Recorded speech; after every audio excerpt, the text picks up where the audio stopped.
T സതീശന്റെ നേതൃത്വത്തിലുള്ള പുതിയ യു.ഡി.എഫ് സർക്കാർ നിയമനങ്ങളിലും ഭരണ നടപടികളിലും ആർ.എസ്.എസ് ബന്ധം ആരോപിച്ച് ഡിവൈഎഫ്ഐ സംസ്ഥാന സെക്രട്ടറി വി.കെ. സനോജ് രംഗത്ത്.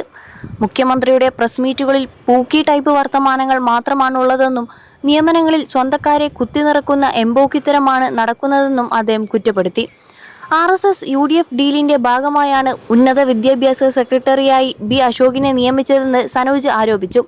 അദ്ദേഹത്തിന്റെ മുൻ നിലപാടുകൾ പരിശോധിച്ചാൽ സംഘപരിവാർ ബന്ധം വ്യക്തമാകുമെന്നും ജനങ്ങളോട് ഈ ഡീൽ എന്താണെന്ന് സർക്കാർ വെളിപ്പെടുത്തണമെന്നും അദ്ദേഹം ആവശ്യപ്പെട്ടു. ആർ.എസ്.എസ് മേധാവി മോഹൻ ഭഗവതിന്റെ പരിപാടിയിൽ കേരളത്തിലെ സർവകലാശാല വി. സിമാർ പങ്കെടുത്തത് എന്ത് അടിസ്ഥാനത്തിലാണെന്ന് വ്യക്തമാക്കണം. മാപ്പ് പറഞ്ഞതുകൊണ്ട് മാത്രം വിഷയത്തിൽ നിന്നും തലയൂരാൻ വി. സിമാർക്ക് കഴിയില്ലെന്നും സനോജ് അഭിപ്രായപ്പെട്ടു. സ്വർണ്ണക്കള്ളക്കടത്ത് കേസിലെ പ്രതികൾക്ക് ഹാജരാകുന്ന അഭിഭാഷകർ സർക്കാരിന്റെ അഭിഭാഷകരാകുന്ന സ്ഥിതിയാണിന്നുള്ളതെന്നും അദ്ദേഹം ചൂണ്ടിക്കാട്ടി.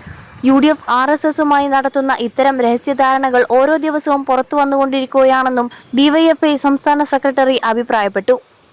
ആഭ്യന്തരമന്ത്രി രമേശ് ചെന്നിത്തലയുടെ പേഴ്സണൽ സ്റ്റാഫ് അംഗനിയമനത്തിനെതിരെയും ഡിവൈഎഫ്ഐ രംഗത്തെത്തി. കഞ്ചാവ് കേസ് പ്രതിയുടെ സഹോദരനും യൂത്ത് കോൺഗ്രസ് നേതാവുമായ നഹാസ് പത്തനംതിട്ടയുടെ നിയമനത്തെ വി.കെ. സനോജ് രൂക്ഷമായി വിമർശിച്ചു. 21 ലക്ഷത്തോളം സന്തുഷ്ടരായ ഉപഭോക്താക്കളും 2 ലക്ഷത്തോളം തിമിര ശസ്ത്രക്രിയകളും പൂർത്തിയാക്കിയ മലബാറിലെ ഏക കണ്ണാശുപത്രി Al Salama eye hospital, hospital road, Perinthalmanna. ഈ കേസ് കൃത്യമായി അന്വേഷിച്ചാൽ നഹാസ് പ്രതിയാകാൻ സാധ്യതയുള്ള സാഹചര്യമാണ് ഉള്ളത്. എന്നാൽ മയക്കുമരുന്ന് വേട്ടയ്ക്കായുള്ള ഓപ്പറേഷൻ തൂഫാന് നേതൃത്വം നൽകുന്ന ഓഫീസിൽ തന്നെ ഇയാളെ നിയമിച്ചിരിക്കുന്നത് വിരോധാഭാസമാണ്. കേസ് അട്ടിമറിക്കാൻ ഇത് കാരണമാകുമെന്നും അദ്ദേഹം അഭിപ്രായപ്പെട്ടു. ഈ നിയമനത്തിൽ ഡിവൈഎഫ്ഐ ശക്തമായ പ്രതിഷേധം വ്യക്തമാക്കുന്നുവെന്നും സനോജ് പറഞ്ഞു.